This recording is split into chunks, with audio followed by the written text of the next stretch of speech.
올해 8월에 일본에서 한 경영 에세이집이 발간되었는데 그 책을 번역한 책이 한국에 나왔습니다.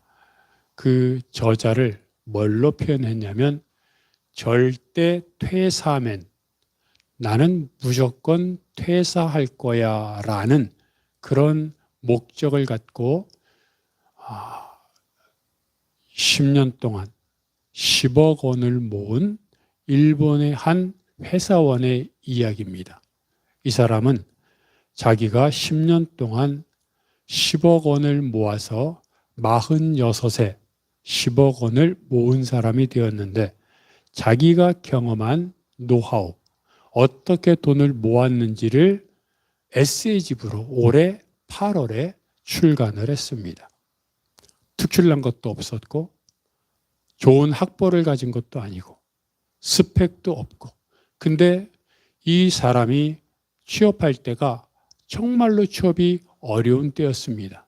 그래서 취업을 준비하다가 겨우 회사에 취직을 했는데 그 회사가 이 사람 말에 의하면 블랙 기업이었습니다. 블랙 기업이란 월급은 저임금에 장시간 노동에 그리고 무조건 착취당하고 차별당하는 그런 기업을 지칭하는 말입니다. 그래서 이 회사에 입사한 첫날 나는 퇴사하고 말 거야. 나는 무조건 여기서 회사를 다니다간 과로사하거나 또는 자살할 수밖에 없겠구나. 나는 무조건 돈 모아서 퇴사할 거야 라고 마음을 먹었답니다. 이 사람이 다니던 회사가 어떤 회사였느냐?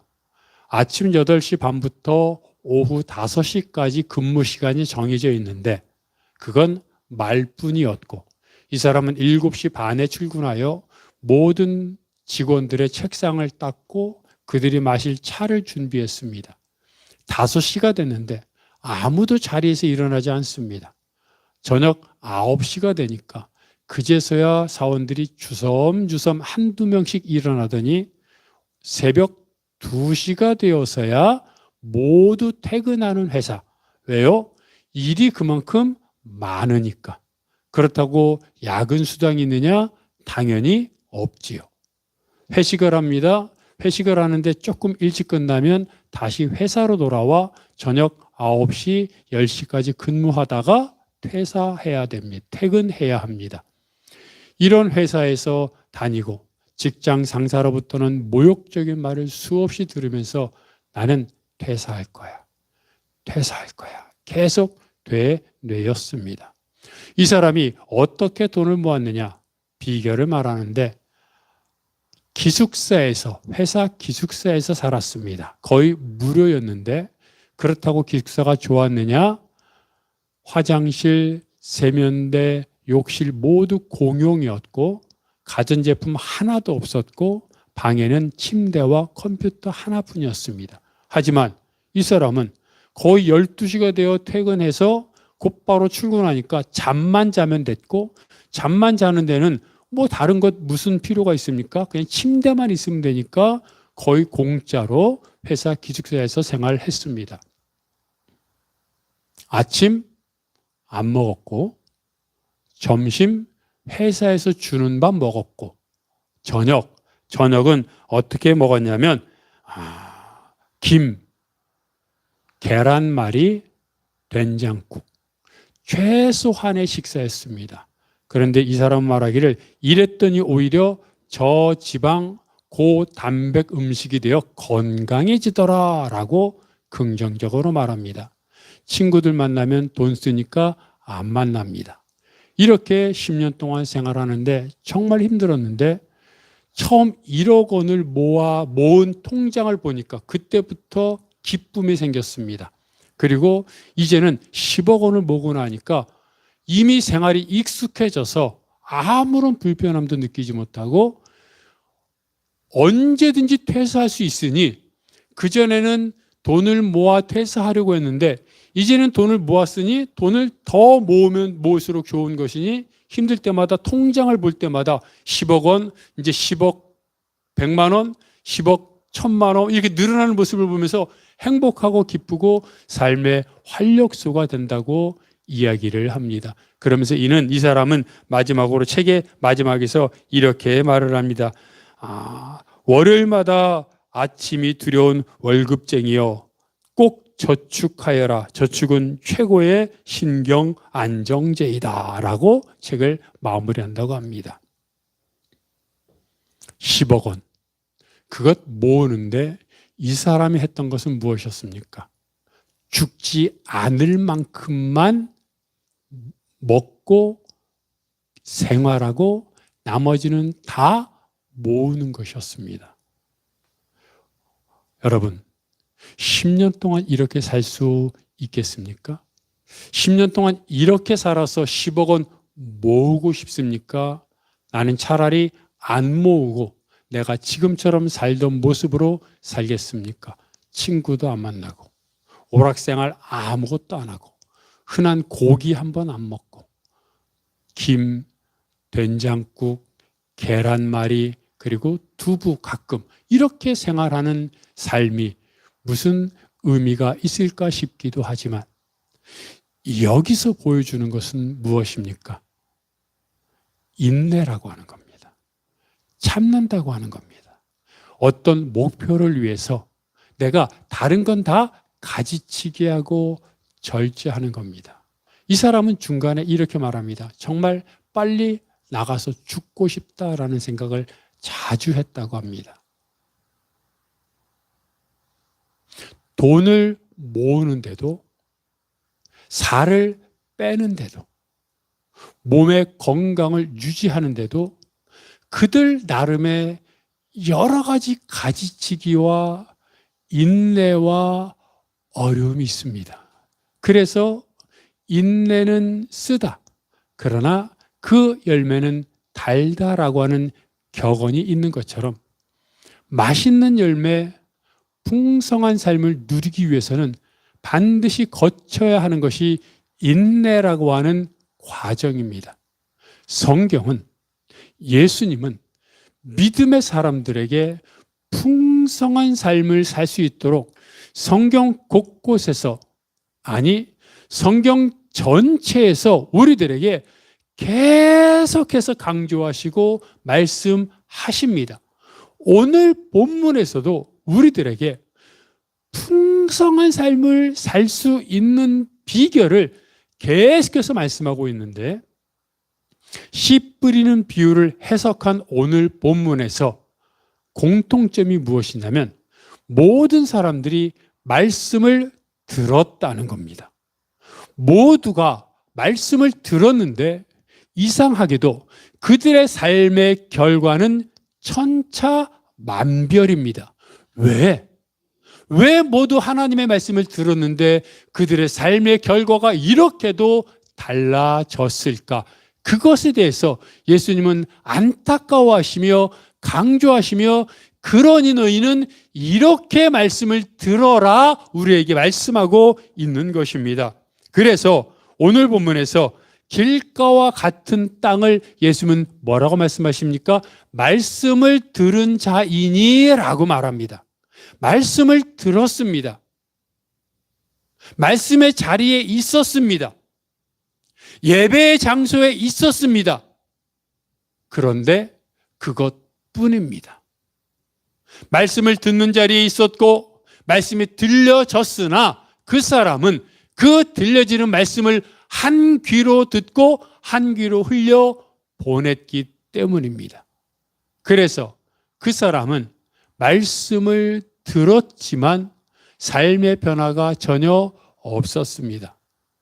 그러면 여러분, 로마서 10장 17절 말씀은 분명히 말하기를 믿음은 들음에서 나며 들음은 그리스도의 말씀으로 말미암았느니라 라고 말하고 있는데, 즉 예수님의 말씀을 들은 사람이 믿음을 가진다고 기록하고 있는데 예수님의 말씀을 들은 길가와 같은 사람은 왜 변화되지 않았습니까? 우리는 로마서 10장 17절 말씀만 주로 생각하지만 그 다음에 오는 로마서 10장 18절 말씀이 또 중요합니다. 로마서 10장 18절 말씀은 이렇게 말합니다. 읽어볼까요? 시작. 그러나 내가 말하노니 그들이 듣지 아니하였느냐. 그렇지 아니하니 그 소리가 온 땅에 퍼졌고 그 말씀이 땅 끝까지 이르렀도다 하였느니라. 자, 예수님의 말씀을 들었습니다.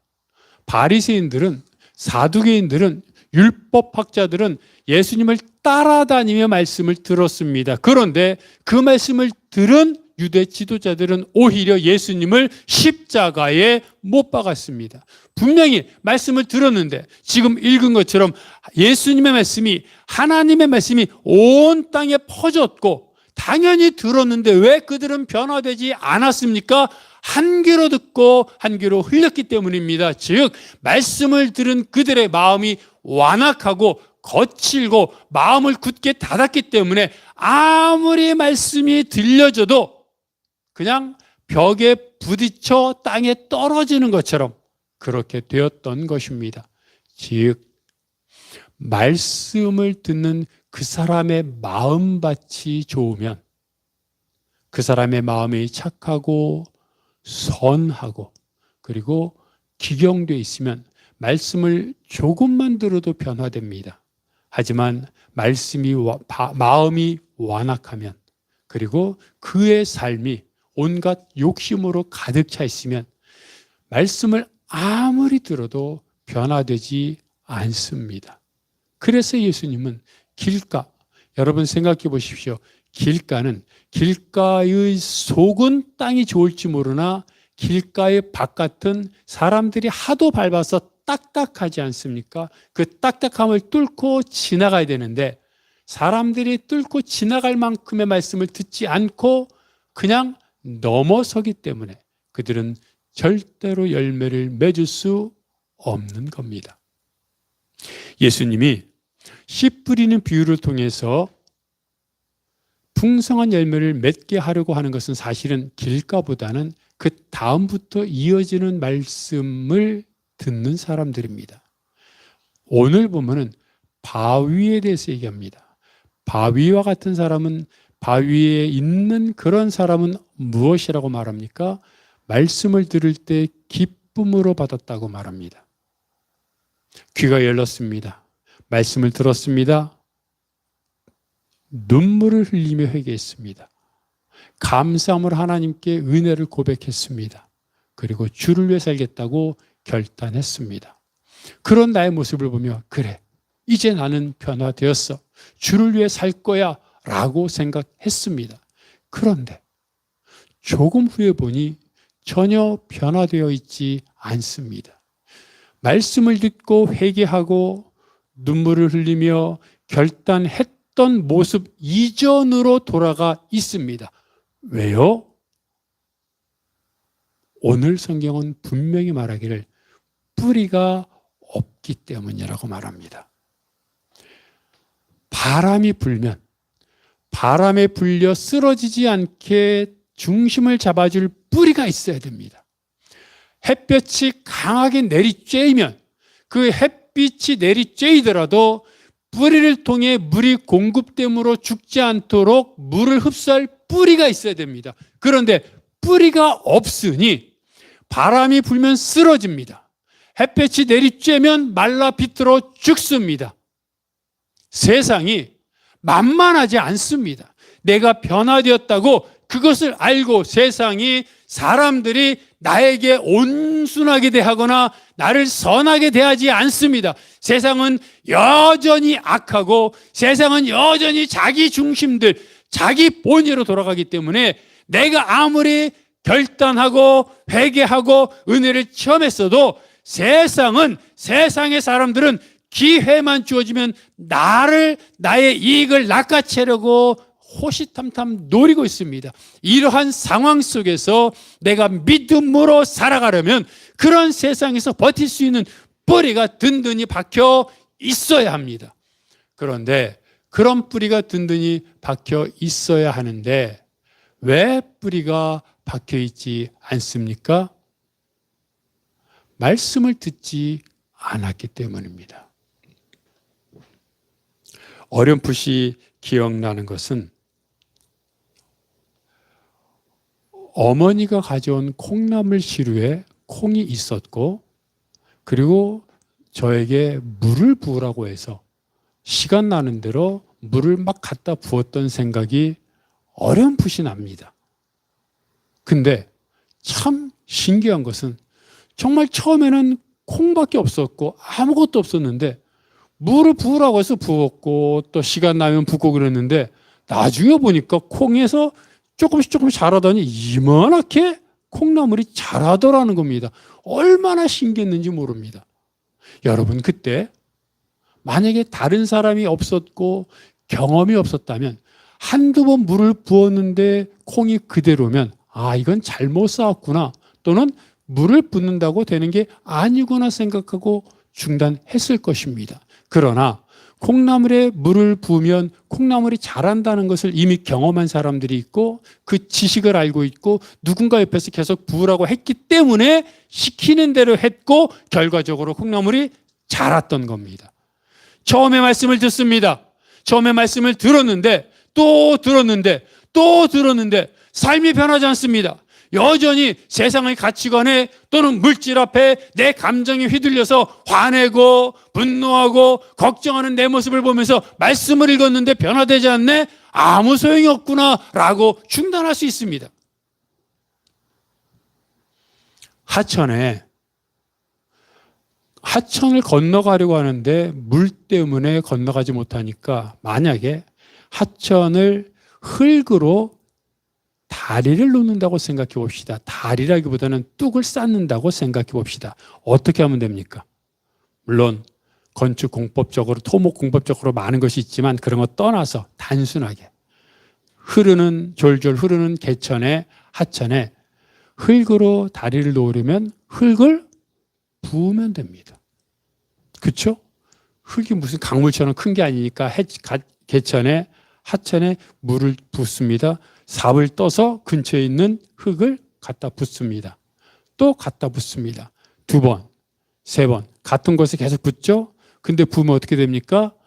개천이 물이 흙을 휩쓸려 가가지고 결국에는 사라지고 맙니다. 그러면 안 되는구나 라고 생각하고 포기할 겁니다. 근데 어떤 사람이 그럼에도 불구하고 흙을 붓고 흙을 조금씩 다지고 흙을 붓고 조금씩 다지고 하면 어떻게 됩니까?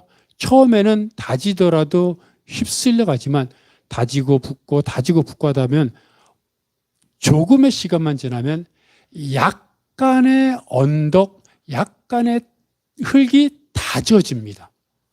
처음에는 다져도 물이 싹 휩쓸고 지나갔는데 쌓고 다지고 휩쓸려가고 쌓고 다지고 휩쓸려가고 그러다가 조금만 시간이 지나면 그 개천의 개천 끝에 약간의 흙이 다져지고 그게 쌓입니다. 그리고 그때부터 조금씩 물론 계속 휩쓸려 갑니다. 그러나 조금씩 더 이게 쌓이기 시작하고 다지기 시작하고 그것은 결국에는 개천을 가로지르게 됩니다. 이게 뭡니까? 개천에 흙을 부었고 처음에는 다 휩쓸려 갔지만 결국에 조금의 둔덕이 생겨 다시 말하면 그 다리를 쌓을 만큼의 터가 조금이라도 다져진 그것이 뿌리라는 겁니다. 말씀의 뿌리가 바로 이것입니다. 처음에 말씀을 읽으면 여러분 생각해 보십시오. 5분 전에 읽었는데 내용이 기억나지 않습니다. 이틀 전에 내가 창세기를 읽었는데 어저께 마태복음을 읽었는데 누군가 그것에 대해서 물어보면 하나도 기억나지 않습니다. 당연하지요. 그런데 그것에 신경 쓰지 않고 계속해서 하나님의 말씀을 읽고 읽습니다. 성경은 지식을 위해서 읽는 것이 아닙니다. 근데 그렇게 읽어나갔더니 어느덧 내 마음속에 말씀이 떠오르기 시작하고 어떤 상황이 되면 옛날에는 갈등했는데 또는 갈등도 안 하고 예전의 습관대로 살았는데 어느 날 똑같은 상황이 됐는데 말씀이 딱 떠오릅니다. 그래서 그때는 갈등합니다. 또 시간이 지났는데 어느 날 말씀이 떠오르고 이제는 갈등하지 않고 예수님의 말씀대로 해볼까라는 생각이 듭니다. 뭡니까? 말씀의 뿌리가 바뀐 겁니다. 이것이 바로 가시떨기입니다. 바위는 말씀을 한두 번 읽어서는 말씀을 처음 듣고 은혜 받았을 땐 좋지만 뿌리가 없어서 넘어집니다. 그러나 그럼에도 불구하고 계속해서 말씀을 듣고 들으면 내 안에 전혀 갈등하지 않았던 상황 속에서 말씀과 현실 속에서 갈등하기 시작하고 그 속에서 조금 더 말씀을 계속 읽으면 말씀이 이기기 시작하는데 그 과정이 가시떨기라고 말한 겁니다. 그래서 오늘 본문에서 예수님은 뭐라고 말합니까? 가시떨기를 말씀을 들은 자라고 말합니다. 근데 말씀을 들었는데 중요한 것은 지내는 중에, 말씀을 듣고 지내는 중에 재물에 대한 염려와 세상에 대한 염려와 재물에 대한 유혹과 쾌락과 이런 것들로 인해서 결실하지 못한다는 겁니다. 왜입니까? 내 마음속에 아직 아까 하천을 가로지르는 그 다리, 흙으로 지은 다리를 지었을 때 그 다지는 터 뿌리가 생기긴 했으나 여전히 아직 많이 짓지는 않았기 때문에 물살이 더 셉니다. 그러니까 뿌리는 있으나 물살이 더 세서 결실하지 못하는 겁니다. 그때 포기하지 않고 그 터를 기준으로 해서 조금씩 흙을 터잡기 시작하면 결국에는 개천의 절반을 지나고 다 닫아라 개천을 막을 수 있는 다리가 되는 것처럼 처음에는 세상에 대한 염려와 재물에 대한 욕심과 그리고 쾌락과 유혹과 이런 것들로 인해서 말씀이 결실하지 못하지만 그럼에도 불구하고 계속해서 말씀을 읽어 나가다 보면 그 상황 속에서 내 안에 세상을, 재물에 대한 욕심을, 그리고 쾌락대로 살고 싶은 그런 모습을 이겨내는 역사가 일어난다는 것입니다. 이것을 디모데 후서 3장 16절과 17절 말씀은 이렇게 말하고 있습니다. 디모데후서 3장 16절과 17절 말씀 쉬운 성경입니다. 여러분 한번 읽어볼까요? 시작. 모든 성경의 말씀은 하나님께서 감동을 주셔서 기록되었기 때문에 진리를 가르쳐 주며 삶 가운데 무엇이 잘못되었는지 알게 해줍니다. 또한 그 잘못을 바르게 잡아주고 의롭게 사는 법을 가르쳐 줍니다. 말씀을 통해 하나님을 바르게 섬기는 자로 준비하게 되고 모든 좋은 일을 할 수 있는 사람으로 자라게 됩니다. 자, 디모데후서 3장 16절이 뭔지 여러분 아시죠? 모든 성경은 하나님의 감동으로 된 것으로 교훈과 책망과 바르게 함과 의로 교육하기에 유익하니 이것이 우리가 알고 있는 개역 개정입니다. 근데 교훈과 책망과 바르게 함과 의로 교육하기에 유익하니 맞는 말인데 잘 이해가 안 됩니다. 근데 쉬운 성경은 잘 설명했습니다. 뭐라고 말하고 있습니까? 성경은 진리를 가르쳐 준다고 말합니다. 그래서 내가 뭘 잘못했는지를 가르쳐 줍니다. 내가 뭘 잘못했는지를 가르쳐 주고 그 잘못을 바르게 잡아주고 바로 사는 법을 가르쳐 줍니다. 그래서 뭐예요? 그걸 알게 해준다는 겁니다. 가르쳐 주다 알게 해주는 겁니다. 내가 뭘 잘못했고 어떻게 살아야 하는지를 알려주고 가르쳐 줍니다. 그리고 또 하나는 뭐냐면 말씀을 통해 하나님을 바르게 섬기는 자로 준비시켜 줍니다. 이제 어떻게 사는 게 옳은 것인지, 옛날에는 돈이 최고였고 사실은 옛날에는 내가 즐거우면 최고였고 조금씩 갈등은 했지만 그랬는데 말씀을 읽다 보니 아, 돈이 최고가 아니구나. 하나님 말씀대로 사는 게 바른 것이구나를 알았고 그 다음 단계로 하나님을 바르게 섬기는 자로 나를 준비시켜 줍니다. 연단시켜 주는 것이죠. 그리고 또 하나는 무엇입니까? 모든 좋은 일을 할 수 있는 사람으로 자라게 된다는 겁니다. 자라게 됩니다. 무슨 말이에요? 저절로 자라진다는 거예요. 어떻게 했더니 말씀을 읽어 나갔더니 여러분 이것을 알아야 돼요. 말씀을 읽어 나가니까 예전에는 그리스도인이었지만 예전에는 믿는다고 했지만 사실 많은 사람들이 말씀을 잘 안 읽습니다. 읽으라고 하면 그래 읽어야지. 읽으면 좋지. 그러나 나는 바빠. 나는 몸이 피곤해. 해야 할 일이 많아. 더 중요한 일이 많아. 주일날 교회 와서 예배 드렸으면 됐지라고 나름 위안을 삼습니다. 근데 여러분 그게 정말로 잘못된 신앙이라는 겁니다. 왜요? 말씀을 읽어 나가면 그래서 말씀이 뿌리가 박히면 그렇게 내가 더 바쁜 일이 있어. 사업이 더 중요해. 그리고 뭐 내가 하고 싶은 대로 해야지. 이런 생각들이 잘못됐다는 것을 가르쳐 주고 그래서 주님을 어떻게 섬기는, 어떻게 사는 게 바른 그리스도인인지를 우리를 준비시켜주고, 훈련시켜주고, 교육시켜주고, 나중에는 모든 좋은 일을 한다는 게 뭡니까? 착한 사람 말하는 겁니까? 아니에요. 바른 신앙인으로 자라게 된다는 겁니다. 말씀을 읽어 나가면 그렇게 돼요. 공부 잘하려고 책상에 앉아 있으면 잘 보세요. 책을 열심히 읽어요. 성적을 올리려고 고민할 필요 없어요. 책상에 앉아 있으면 성적이 올라요. 책상에 앉아 있으면 등수가 올라가요. 책상에 안 앉아 있으면서 공부 안 하면서 어떻게 공부 안 하면서도 성적 올릴까? 이러니까 고민이고 잘못된 거지. 말씀도 안 읽고 하나님의 말씀이 뿌리도 없는데 내가 어떻게 그리스도인으로 살까? 어떻게 성경에서 말하는 능력을 체험할까? 이러니까 문제인 거지. 성경이 계속 말하고 있잖아요. 하나님의 말씀이 뿌리를 내리도록 듣고 들어라. 그래서 말씀이 뿌리가 내려지면 이게 잘못된 것이었구나 깨닫게 되고 그리고 주님을 섬기는 모습으로 준비되고 결국에는 하나님이 원하시는 믿음의 사람.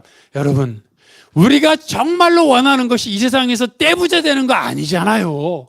이 세상에서 정말 건강해서 150살까지 사는 거 그거 원하시는 분 없잖아요. 이 땅 하루를 살더라도 하나님이 원하시는 믿음의 사람으로 살기를 원하잖아요. 그리고 내 자녀들도 그렇게 살기를 원하잖아요. 그러면 어떻게 됩니까? 그런 사람으로 자라게 된다고 말하고 있잖아요. 어떻게 하면 말씀이 뿌리가 내려지면 내 인생이, 내 가치관이, 내 마음이 변한다는 거예요. 누가 해요? 하나님의 말씀이에요. 근데 자꾸 내가 하려고 그러잖아요. 말씀을 안 읽고 내가 변화되려고 하니까 안 변해지는 거예요. 말씀을 읽으면 내가 변화돼요. 성경이 계속해서 말하는 게 그거예요. 그래서 말씀을 읽고 들으라는 겁니다. 그런데 가시떨기와 같았던 신앙이 어떻게 이렇게 좋은 땅이 돼서 30배, 60배, 100배를 결실을 거두는 좋은 땅이 될 수 있었습니까? 성경은 말하잖아요. 좋은 땅을 착하고 좋은 마음으로 말씀을 듣고 지키는 사람이다. 착하고 좋은 마음. 무슨 말입니까? 그냥 착한 사람 말하는 것 같잖아요. 근데 아니라고 지금 말했잖아요. 착하고 좋은 마음은 금방 읽었던 디모데후서 3장 16절 17절처럼 말씀을 읽으면 흔히 말하는 착하고 좋은 사람, 이게 세상적으로 말하는 게 아니라 하나님 앞에서 의로운 사람, 하나님 앞에서 바른 사람, 하나님 앞에서 선한 사람으로 하나님 앞에서 변화돼요. 말씀을 읽으면. 그러니까 좋은 땅이 착하고 좋은 마음으로 말씀을 듣고 지킨다는 얘기는 하나님의 말씀이 뿌리가 점점 박히면 하나님의 말씀이 나를 변화시킨다는 거예요. 그럼 가시떨기와 좋은 땅의 차이는 뭐예요? 착하고 좋은 마음으로 말씀을 듣기도록, 내가 듣고 지키도록 인내하는 거예요. 그래서 좋은 땅을 뭐라고 말합니까? 착하고 좋은 마음으로 말씀을 듣고 지키어 인내함으로라고 말하잖아요. 착하고 좋은 마음으로 말씀을 듣고 지키도록 가시떨기가 좋은 땅이 될 때까지 인내함으로라고 하는 거예요. 인내. 아까 제가 그랬잖아요. 10년 동안 10억 원을 모은 사람도 그 돈 모으려고 죽어라 모았어요. 돈을 모아도 그렇게 모아야 되는 거예요. 근데 그것과 비교할 수 없는 하나님의 삶으로 살아가려고 하는 그리스도인들은 당연히 하나님의 말씀이 내 안에 뿌리 내도록 인내하고 인내해야 되는 거예요. 그러면 그 인내하는 동안이 얼마나 힘들고 어렵습니까? 그죠? 근데 여러분 잘 보세요. 아까 디모데서 3장 16절 17절 마지막에 뭐라 그랬어요? 그런 사람으로 변화시키고 그런 사람으로 자라게 만들어준다. 만들어진다. 자라게 된다라 그랬잖아요. 인내가 돼요, 그렇게. 인내 억지로 하는 게 아니에요. 처음에 뿌리 내리는 것이 힘들지만 뿌리 내리는 가운데 말씀을 듣다 보면 어떻게 되냐면 내 삶이 하나님의 은혜라는 게 깨닫게 돼요. 과정 속에서. 제가 지금 뭐라 그랬냐면 하나님의 은혜를 경험한다고 말하지 않았습니다. 하나님의 은혜라는 사실을 깨닫게 된다고 말했어요. 왜냐하면 이미 우리가 사는 게 하나님의 은혜예요. 사람들이 인정하지 않아서 그렇지 내가 숨 쉬고 사는 게 은혜예요. 옆에 있었던 어제까지 같이 얘기 나눴던 친구가 오늘 보니까 세상을 떠났고 어제까지 건강했던 친구가 오늘 갑자기 암에 걸렸고 물론 그렇다고 암에 걸렸으면 다 하나님께 벌 받은 거냐? 그것은 아니지만 어쨌든 하루하루 사는 게 은혜인 거예요. 더군다나 예수를 믿는 게 은혜인 거예요. 근데 사람들이 그게 은혜인 줄을 몰라요. 이미 은혜를 받고 있음에도 몰라요. 근데 말씀을 읽고 말씀이 뿌리가 내리면 내 주위에서 일어나는 사소한 것, 갑자기 친구가 전화해서 잘 지내라고 전화가 온 것조차 하나님이 나에게 보내주신 은혜라는 걸 깨닫게 돼요. 그러니까 범사가 감사해요. 예전에는 모든 게 그냥 불평이었어요. 친구가 전화를 해줘도 귀찮고 무슨 돈을 벌어도 더 많이 돈 번 사람 생각나고 이랬는데 무슨 일이 있어도 하나님이 이 친구를 통해 하나님은 나에게 필요하니까 이렇게 물질을 하나님은 나에게 이렇게 해주셨네 자꾸 깨닫게 돼요. 그게 뭐예요? 인내가 쌓이는 거예요. 그리고 또 하나는 말씀을 읽어가다 보면 하나님이 믿어져요. 그러니까 하나님이 믿어지니까 내가 이렇게 말씀을 읽어가다 보면 하나님이 나를 하나님의 사람으로 빚어버리고 그리고 욥이 말한 것처럼 순금처럼 나를 빚어버리시겠네? 믿어져요. 믿으려고 노력하지 않아요. 믿어져요. 그래서 무엇을 말하고 있습니까? 계속해서 우리들에게 말하고 있는 것처럼 시편 126편 5절에서도 말하잖아요. 눈물을 흘리며 씨를 뿌리는 자는 기쁨으로 단을 거두리로다. 왜 눈물을 흘리며 씨를 뿌려요? 힘든 거거든요. 내가 지금 씨를 뿌릴 상황이 아니거든요. 근데 농부는 알아요. 힘들지만 씨를 뿌리면 내년에 또는 몇 개월 후에 결실한다는 걸 알아요. 그게 경험이에요. 확신이에요. 믿음이에요. 지금 힘들 때가 있어요. 어려워요. 그래서 말씀 읽기도 귀찮아요. 피곤해요. 해야 될 일도 많아요. 근데 그럼에도 말씀을 읽어 나가면, 말씀을 들으면 그 말씀이 내가 하는 것이 아니라 그 말씀이 하나님이 상황을 정리해주고 하나님이 열매를 맺게 해주고 하나님이 나를 믿음의 사람으로 변화시켜 줄 것을 알아요. 믿어요. 확신해요. 그러니까 인내하게 돼요. 억지로 인내하지 않아요. 인내가 돼요. 그리고 읽다 보니 말씀이 즐거워요. 그래서 즐거워하며 말씀을 주야로 묵상하게 되는 거예요. 믿음의 사람들은 말씀을 다 듣습니다. 단지 얼마나 절실한 마음으로 말씀을 듣느냐. 마치 시편에서 나오는 목마른 사슴이 시냇물을 찾기에 갈급함 같이. 근데 여러분, 그 원어적으로 뭐라고 되어 있는지 알아요? 목마른 사슴이 시냇물을 찾기에 헐떡거리는 것처럼. 그런 마음으로 내가 말씀을 사모하느냐. 내가 처한 어려운 환경을 이길 수 있는 방법이 내가 발버둥 쳐서 되는 게 아니라 하나님 말씀 앞에 내가 너무 목이 말라 헐떡거리는 것처럼 죽을 것 같아 숨이 안 쉬어져 헐떡거리는 그런 마음으로 하나님 앞에 나가 말씀을 읽고 읽을 때 내 안에 인내가 쌓이고 그리고 믿음이 쌓이고 뿌리가 내려져 그리고 주변을 하나님이 정리해 준다는 것을 믿는 게 믿음의 사람이고 오늘 본문 씨 뿌리는 비유가 그겁니다. 예수님이 우리에게 말해주고 싶은 것은 그거예요. 힘들고 어려움 가운데 있느냐. 말씀을 통해 힘을 얻어라. 내가 너의 어려움을 내가 해결해 줄 테니 얘들아 제발 부디 너가 하려고 하지 말고 그 모든 것을 나에게 갖고 와 말씀으로 너를 정화시켜라. 그러면 이 모든 것을 너가 생각지도 못했던 것조차 내가 채워 주리라 말씀하고 있습니다. 이렇게 말씀하고 있는데도 여전히 사람들은 좋은 말씀이군요. 그래요. 다른 사람들한테 얘기해 줄게요. 기록해 줄게요. 라고 하면서 정작 말씀을 읽지 않아요. 그리고 기존에 읽었던 대로 그대로 그냥 읽어요. 여러분, 힘들수록 더 집중하세요. 어려울수록 더 나아가세요. 왜요? 거기에 살 길이 있기 때문입니다. 다시 한번 인내로 하나님 앞에 나아갈 때 하나님이 해결해 주신다는 것을 알고 많은 믿음의 사람들이 하나님을 경험했는데 그들은 공통적으로 힘들 때 하나님 앞에 나가 목숨을 걸었어요. 그랬더니 하나님이 만나주셨고 그들의 삶이 변했어요. 평소에는 조금 읽어도 될지 모르겠으나 힘들면 힘들수록 하나님 앞에 모든 시간을 투자하세요.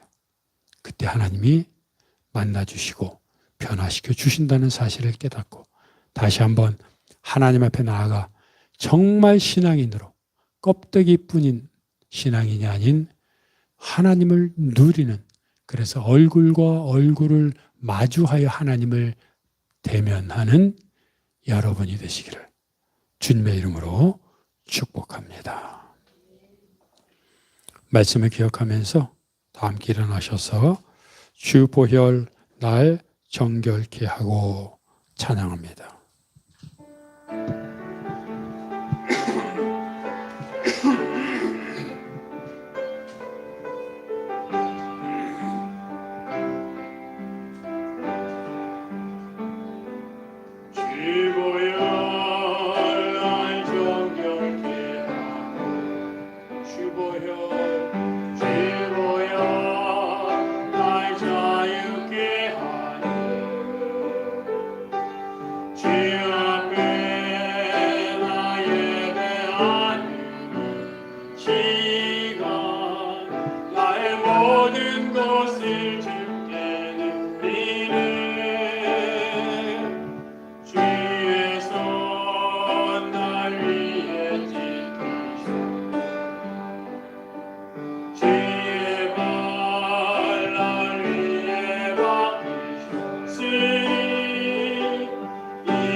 찬양을 부르면서 결단합니다. 주님을 위해 살겠습니다. 주님을 위해 죽겠습니다. 이 결단은 진짜입니다. 근데 어떨 때는 1시간 만에 무너집니다. 어떨 때는 10분 만에 무너집니다. 왜요? 이 결단이 가짜여서가 아닙니다. 진짜입니다. 근데 말씀의 뿌리가 없기 때문입니다. 그러니까 누군가 나를 건들면 넘어지는 겁니다. 말씀을 읽으십시오. 말씀 앞에 나아가십시오. 하나님을 대면하십시오. 그것 외에는 방법이 없습니다. 인간의 방법 없습니다. 힘들면 힘들수록 모든 시간을 하나님께 드리십시오. 하나님께 목숨 거십시오. 하나님 만나주기 전까지는 내가 떠나지 않겠다고 하나님 앞에 선포하십시오. 그때 하나님이 해결해 주시고 하나님의 안쓰러워서라도 만나 주십니다. 하나님 앞에 주여 나를 살려주옵소서, 나를 불쌍히 여겨 주옵소서. 함께 고백하며 하나님 앞에 기도합니다. 하나님 아버지, 주여 내가 주와 함께 살고 주를 위해 죽겠다고 결단합니다. 하나님 이 결단이 무너지지 않게 하시고 주님 앞에 말씀을 읽고 나아감으로 인하여 내 삶이 하나님 앞에 드려지게 하시고 하나님 앞에서 내 모든 인생이 변화되어 주와 동행하는 인생이 되게 하여 주시옵소서. 정말로 주를 위해 살고 싶습니다. 정말로 주를 위해 죽고 싶습니다. 이 마음 진짜입니다. 하지만 하나님 곧이어 또 무너지고 쓰러지고 그럴지라도 우리를 용서하시고 다시 말씀의 토대, 말씀의 뿌리를 삼아 하나님 앞에 나아가 주를 위해 살게 하시고, 그래서 내 감정, 내 이익, 내 모든 것들을 다 내려놓고 오직 주만을 바라보며 주님 말씀으로 말미암아 변화되는 은혜가 역사가 일어나게 하여 주시옵소서. 주님, 세상이 아니라 인간이 아니라 하나님임을 깨닫게 하셔서 하나님 앞에 모든 것이 달려있음을 깨닫게 하셔서 하나님을 하나님 앞에 하나님과 대면하는 성도들 되게 하여 주시옵소서. 주여, 우리를 불쌍히 여겨주시고 우리를 살려주시고 우리 가정을 회복시켜 주옵소서. 이 교회를 살려 주시옵소서. 주여, 도와 주옵소서.